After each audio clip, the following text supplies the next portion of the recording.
Hey guys, so I thought I'd do a review of a movie I watched earlier called The Baby's Room from 2006. It's a TV movie, and it's basically about, I'll get into the plot here a little bit. It's about a sports journalist named Juan and his wife Sonia, and they move into an old house with the baby that they just had. They're, it's a fancy neighborhood. They're looking for a new lease on life, basically. Um, so they move in, and Juan is given a baby speaker so he and his wife can keep track of their baby and the noises he makes, and, in case he needs anything, things like that. And Juan hears weird noises on it, laughing, things like that really start to freak him out, and he wonders what's going on. So he checks on the baby, and the baby's safe. Thank God at that point he's relieved to find that the baby's safe. And you get to the point where his wife doesn't really believe him. So there's that angle. I mean, of course, it's kind of a cliche to have the character not believing another character in a horror movie, but I mean, nonetheless, Juan goes to buy a baby monitor with a camera. So he and his wife can observe his baby that way and actually see what's going on. Because he's starting a little paranoid that the noises kind of shook him up. So he does that, and then he starts to see a mysterious figure on the screen, on the monitor. And this guy in black and kind of creepy looking, definitely freaks one out, and everything kind of messes with him, because that's where things really get into motion with Juan and his distress and paranoia throughout the movie. And that's all I really want to say plot wise. I feel like if I say any more, I would spoil it. And I'll touch on some stuff here and there, but my impressions of the movie, I liked it. I thought it was great. I mean, I always enjoy Spanish horror, so I mean, especially for a TV movie, I didn't really know this was a TV movie before I had looked it up. It's like, oh, this is actually pretty good for a TV movie, and I didn't know Alex de la Iglesia, that's the director's name. I hope I'm pronouncing that right. I didn't think he would have done a TV movie before. I mean, I haven't seen any of his other movies, but I've heard of him. But yeah, this is definitely worth checking out. There's, like I said, this descent of Juan works really well for the character, and then there's that build up to,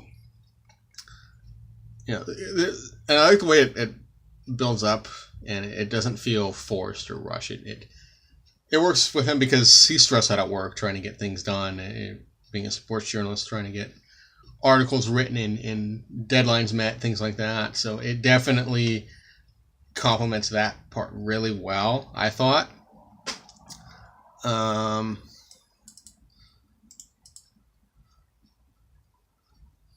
Yeah, and there's things like Juan sees he does see the character, the mysterious figure I mentioned. I'm not going to say who that is. Because you kind of have to follow the movie in order to kind of figure it out anyway.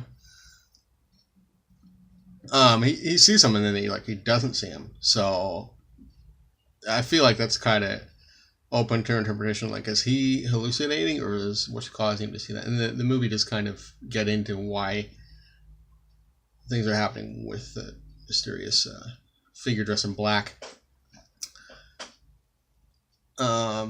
Like I said, I don't want to spoil who that is because it's part of the plot.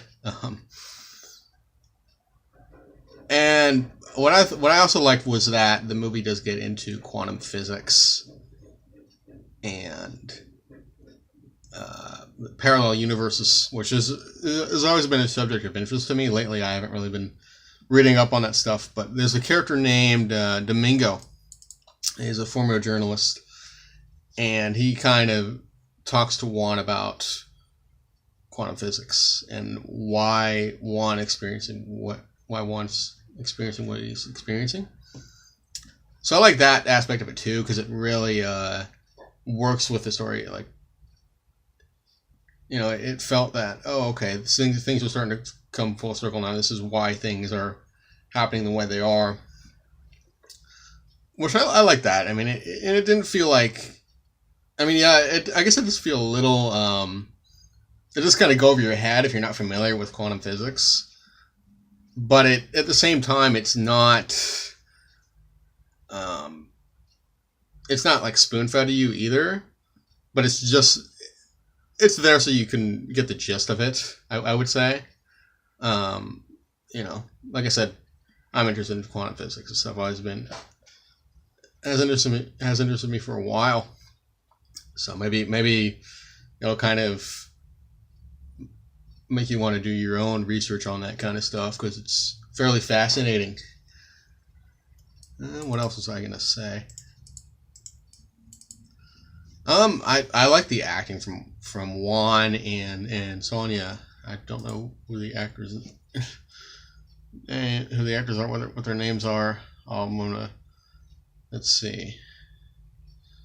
Javier Gutierrez is Juan, and Leonor Watling. I don't know if I'm saying her name right, but the two leads, especially Javier Gutierrez, who's believable as Juan, and you could really sense what he's going through, and everything's just kind of falling apart in regards to his job, in regards to his marriage. I mean, yeah, it's slowly, there's a descent to that. It doesn't happen all at once, but I think that's what, like I said, that really works really well for this movie, is that you might think that, oh, there's these, the negative aspects that Juan in his life that he's experiencing. You might think it's like overwhelming. I mean, yeah, it is for him, but as a viewer, I didn't feel it. It overwhelmed me. And I don't know what else I want. I'm kind of doing this review like I didn't really prepare any notes or anything, but what else did I like about it? Well, the one thing that really makes sense to me was this old lady in it that I don't know what she had to do with the story. She didn't really add anything, so she's in a few scenes. I feel like the movie would have been better off without her, because or they could have explained why she's there, because she didn't really add anything to the story. And yeah, I mean, I don't know what else I have to say. I'd say check this movie out if you're into.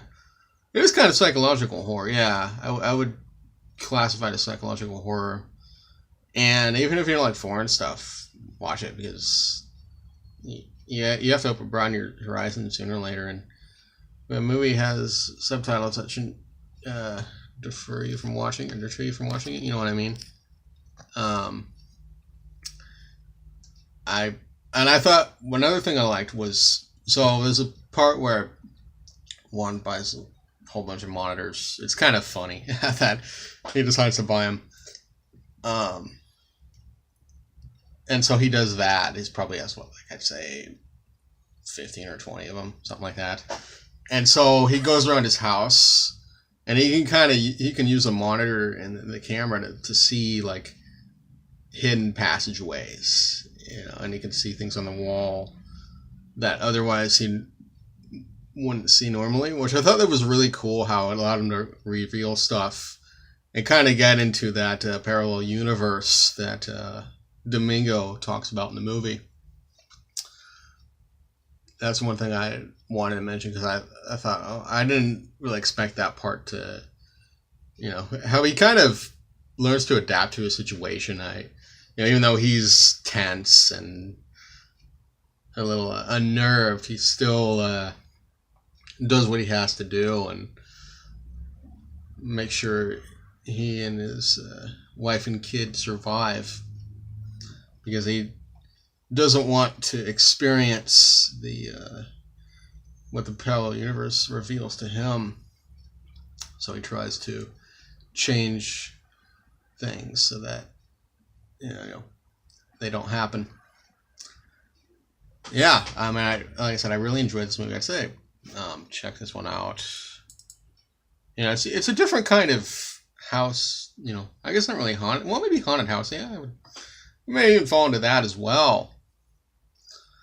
But I'm glad that I finally got around to checking Alex de la Iglesias movies. I figured it was about time.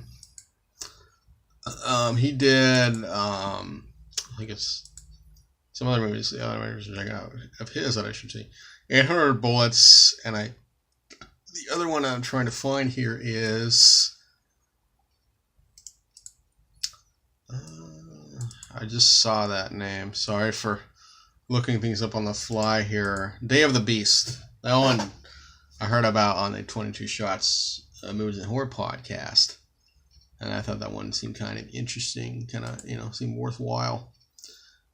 And I watched this movie off of Comcast On Demand. I was looking for something a little different because what I wanted to watch wasn't available. So I figured I'll watch The Baby's Room. So if you have Comcast, you should be able to find it on demand. If not, I know it's available on YouTube. And then looks like there's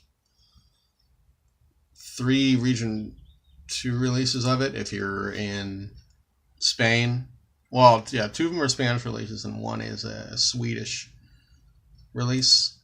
And then as far as your US releases go, it's part of the 6 films to keep you awake 3-disc set, and it was released as a Blu-ray, originally be Blu-ray with another movie called Hell Resident, and that's a German release. So you got quite a few options. The movie is widely available, and I recommend it. I give it 8 out of 10. Like I said, the only thing I didn't really understand was the old lady. She felt kind of out of place, but yeah, I figured I'd give some of my thoughts on this movie, and I mean there's more going on than what I talked about, but I hope I gave you guys enough to pique your interest, and definitely check this one out because it's worthwhile, and I look forward to seeing more of Iglesias movies because he's a director that I've heard nothing but good things about. And I think that's it for now. I'll have this posted pretty soon and probably some other reviews. I didn't plan this one. So sorry if it seemed a little unprepared, but I hope you enjoyed it either way, and I'll see you guys next time.